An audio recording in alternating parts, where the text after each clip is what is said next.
Well, he was in the parliament at the time. This is in the 2016 campaign. He provided widely known as the Black Ledger. Have you ever heard of the Black Ledger? I have. And the Black Ledger, is that seen as credible information? Yes. The Black Ledger is credible. Yes. Bob Mueller did not find it credible. Do you dispute what Bob Mueller's findings were? They didn't use it in the prosecution or in the report? I'm not aware that Bob Mueller did not find it credible. I think it was evidence in other criminal proceedings, and its credibility was not questioned in those proceedings, but I'm not an expert on that matter. So the motivation for Leshchenko, as was reported to, was to go after a Trump campaign official and undermine Trump's candidacy. Are you aware of that? If you mean by the release of the Black Ledger, I think Leshchenko's motivation was the same motivation he's always expressed, which is to expose corruption in Ukraine. Right, but he's admitted motivation was to partly at least undermine the Trump candidacy that he did not support.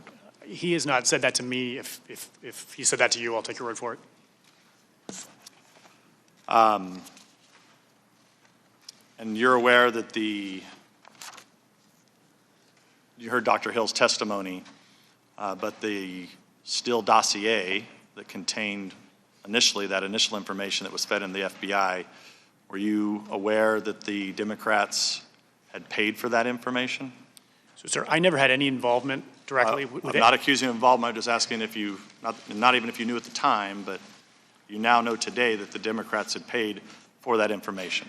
So I do want to be clear that all that happened before I arrived in Ukraine, so I don't have any firsthand. Not accusing any involvement of you with the Steele Dossier. Understood, but I do want to be clear about that.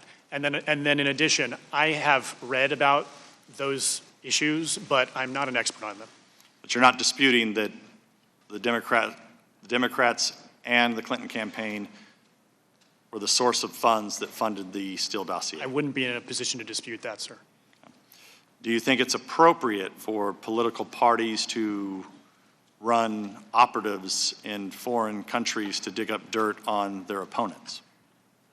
No.